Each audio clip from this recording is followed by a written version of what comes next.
Hi guys, Brook Potter here. In this video, I wanted to address a topic that has recently been raised by a friend of mine who I haven't met yet.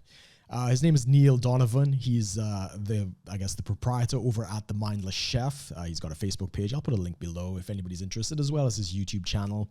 And this gentleman is being very brave in discussing a lot of his personal struggles with mental health and his physical health as well. And he's built a community around the issues and trying to support people who are going through this, some trying times, especially now in the pandemic of 2020.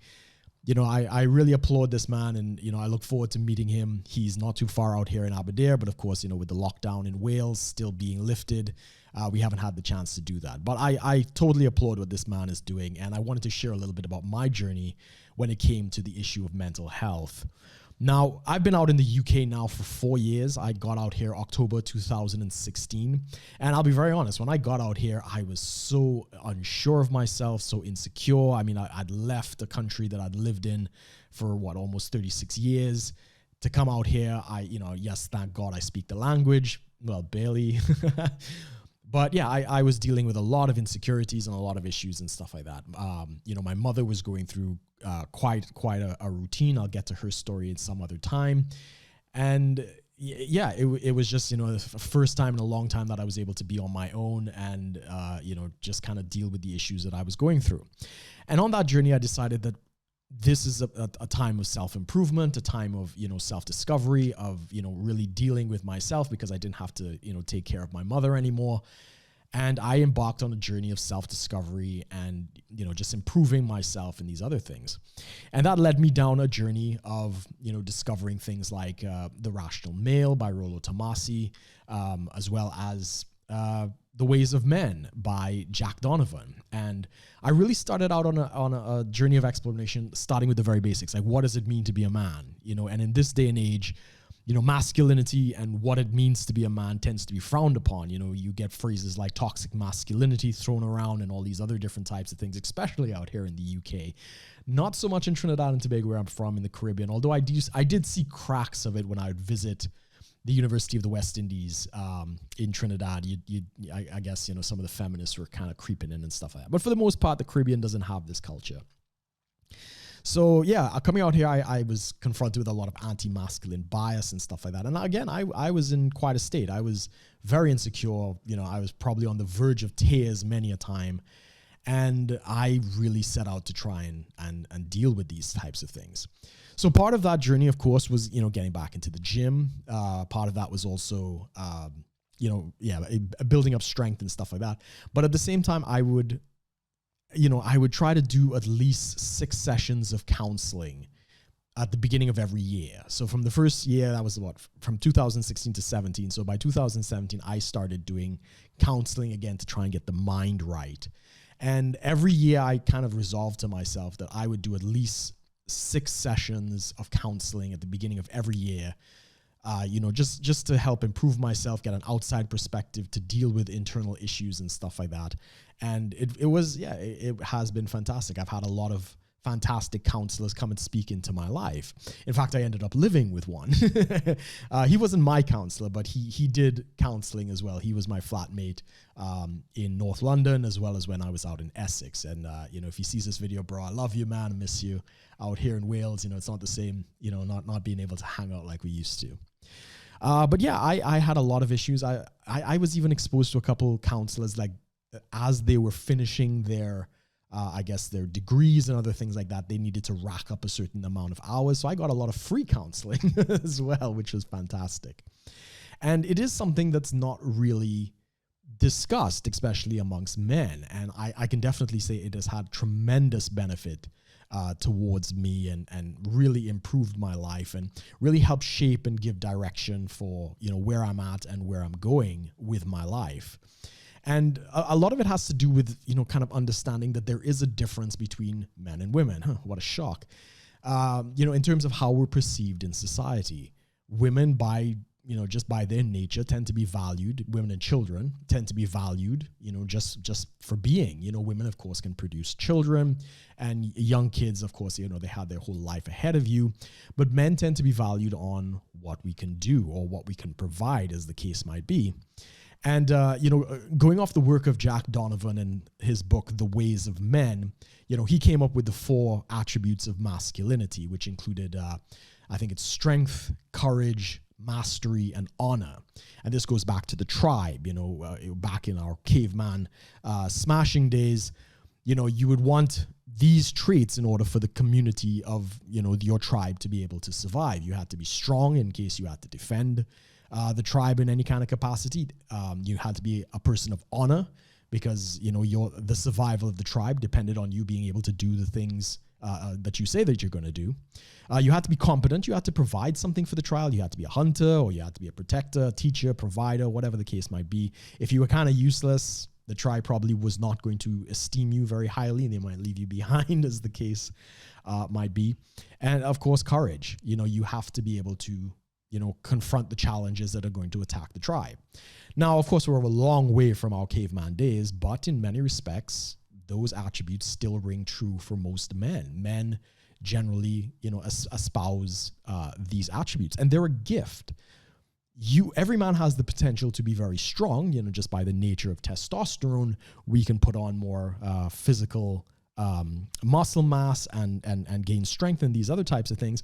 But of course, there are men who can't do that. If they might have a disability, they might be, whatever the case might be. So for those, that have the potential to do that, it's kind of a waste if we don't actually develop these different types of traits. Now, that leads into the aspect of purpose that, was a very big question for me when I was kind of going through this mental health journey. Really trying to understand, one, what does it mean to be a man? And then how do I be good at being a man? And that being able to do those things and express that kind of masculinity in my life really brought emotional and like almost spiritual peace to my life, where I started to pursue the aspects of my masculine nature. So that was definitely very, very positive. And then on the other side of it, I also learned a lot about dealing with trauma. This is something that I was not completely familiar with until I met a counselor. Her name is Nicola Fox. I'll actually put a link to her service below. When I was out in Essex, she was phenomenal. She was absolutely fantastic. And she showed me the importance of understanding the subconscious mind, understanding how to release trauma from the subconscious mind. So, people talk about your inner child. She really pioneered this. And she taught me how to communicate with my inner child. And not just my inner child, my inner many selves that I've encountered over the time. And a lot of them have something to say. And a lot of them have been waiting to say things for a very long time, and they have been putting the brakes on my life, trying to get my attention to be able to say the things that they wanted to say. Quick anecdotal story on that. The first time I met with Nikki, she asked me to go back into my very early years if I had any memories that stood out. And I shared with her what I thought was an innocuous story of me as a very young kid being in kindergarten, I think the rule in the kindergarten was you would eat your lunch before you can go out and play for the lunch break or whatever the case would be. And at that time, I had a fruit from Trinidad and Tobago called a pomerac. I don't know what the UK equivalent would be, or even the American equivalent at this point. And I remember I only used to like the skin of the pomerac. It was this red, almost pear-shaped type of fruit. And I liked the skin, but I didn't like the pulp, which was, the actual fruit of the actual body of this fruit. And I remember just eating the skin and wanting to go out and play. And the teacher was like, no, you got to finish the whole thing. And I basically suffered through the entire lunch because I didn't want to eat this thing. And I missed my entire playtime kind of thing. And, I thought this is a very strange memory. It comes to mind and stuff like that. And, Nikki asked me, well, how does that make you feel? And I said, well, disappointed. And she said, no. That's your word. What is 3-year-old or 4-year-old Brook? What is the word that he used? And I thought about it for a second, and then I suddenly burst into tears, and I was like, he felt sad. And I just, it was suddenly this huge release, like, oh my God, my 3 or 4-year-old self has been waiting, 30 something years to be able to say to somebody that he felt sad. And that was like the beginning of this therapy. So she was fantastic at doing that. She also gave me a number of exercises to help with my mental health. In fact, I have a book. I don't know where it is. Again, a technique that she's given me that I still keep up to this day is every day I write down 18 things of which I am grateful to myself and my inner self for. And they could be innocuous things. They don't have to be spectacular. So every day I'd say, congrats to us for waking up, for making the bed, for taking my vitamins, for making a great cup of coffee, for listening to the Glorious House of Gains podcast, whatever it is. 18 things. I mean, she told me pick a number. I chose, and then she said pick a number. I said, I think 9. She said 1 to 10, and I said 9. And then I think she said, no, 1 to 20. And I doubled the 9 and got 18. And I would list those things out. And they could be, again, very simple things like, ordering some art. If anybody's been following me on Instagram, I just got some great artwork that I'm putting up in my place. Really trying to transform, this into a great bachelor pad. It's my place. I get to do what I want, So something like that, just ordering art. Or if I buy lunch or dinner, ordering food. Congrats to us for ordering food. And yeah, she's definitely been helping me with the synergetic aspects to tapping into my subconscious, communicating with my subconscious, unleashing trauma, unleashing, pent-up emotions and stuff like that. And another technique that I've learned is revision. I can go back, and I think we all have this experience where we have traumatic moments in our life, moments that stand out, they kind of echo through our existence and understanding.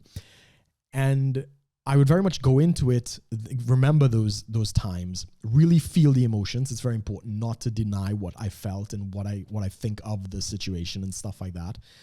And, release if there are any emotions attached to that. But then to go even further, and I can revise it, because the only place it exists right now is in my memory, really and truly. So I could go back and change it. And it boosts my confidence, and it boosts all these different types of things. In fact, one of the exercises that my inner child and, through my dialogues and stuff like that, is they created a 16-year-old version of myself, like peak Brook. Like, he was taller, he was jacked, he was like, the stunts and all kinds of nonsense. And they introduced me to him. It's like, this is where you need to draw your strength from. This needs to be your past, not the actual past that you had that was kind of shit. So very, very, the mind is a very powerful thing. The mind is it's an amazing, amazing tool. And I definitely credit Nikki for helping me a lot with that. And just on a final note of that, of course, I have to talk about psychedelics. I have to talk about the role of psychedelic mushrooms in my own therapy and psychedelic truffles. For those of you who, I made no secret that I do enjoy, the occasional trip, especially during the pandemic. It's the only trip I'm going to be on. And the research within the universities right now, especially for like non-responsive depression, PTSD, addiction, all of these other things, all of the work and the research is centered around psychedelics, LSD, MDMA, ayahuasca, psilocybin, which is magic mushrooms and magic truffles. And they realize it has the potential to reset the brain in some kind of capacity. So I explain it like this to some people that, you can have an event in your life that's traumatic, like a traumatic event, it sticks with you. In nature, and I believe this, I believe that there is something called an anti-trauma, which is the antidote to the traumatic event that you've suffered. And I believe psilocybin and some of these psychedelics serve as that. And we talk about it many times as a layer of snow, and we've got all of these tracks from people walking through it, and these are our patterns of behavior. The psychedelics come in and they cover and blanket the whole thing with snow. So it's not uncommon for people who were once smokers to take a psychedelic, and suddenly the desire for smoking is no longer there. Of the few trips that I've shared with my friends, many of them have come back and told me, wow, I used to do this, now I don't do this, or I couldn't sleep this way, now I could sleep that way. And so there is a reset that goes on in the brain. So the psychedelics have definitely, I'd be amiss if I don't mention the psychedelics. But yeah, men's mental health especially is very, very important. Generally, I don't like female counselors because there are things in society that women are just not going to understand about the nature of men and some of the things. My counselor, Nikki, was very keen on, releasing a lot of pain and a lot of suffering. But at the same time, like as a man, I understand that that's pain and suffering sometimes is the only way you grow. You need something to push against in order to become stronger. And So it's, yeah, the only place she and I would ever kind of maybe butt loggerheads a little bit is on those distinctions between men and women and some of the traits that I felt as a man I needed to kind of hold on to. She might disagree and think that, no, I really need to let go of that. But I mean, she was fantastic. We will always work around the issues. It's unfortunate because of the pandemic, and I've moved away from where I was. I can't continue the services. I'll try and do a couple catch-up calls with her. But yeah, so men's mental health is definitely a major topic. I recommend everybody, just for your self-improvement, even if like I would do 6 sessions every year. It's part of my New Year's resolution, as much as, getting in the gym and everything else, just to get your mind right.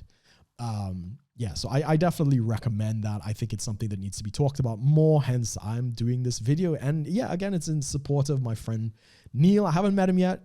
Good guy. I'm enjoying his live broadcast, and apparently he enjoys my content as well. So I'm sure we're going to get on like a house on fire. So guys, if you have any experience with, struggling with mental health, or, if you have some techniques that have helped you, I haven't even touched on meditation. I might do an entire video on that. That's something I've also picked up in the pandemic time. But yeah, let me know in the comments below if you've had experiences with that. I'll put links below if anybody wants to, get in, see the work of the Mindless Chef. You can probably check out their Facebook fan page. And yeah, as always, guys, be sure to like, share, and subscribe if you want to see more. And thanks for watching. Take care.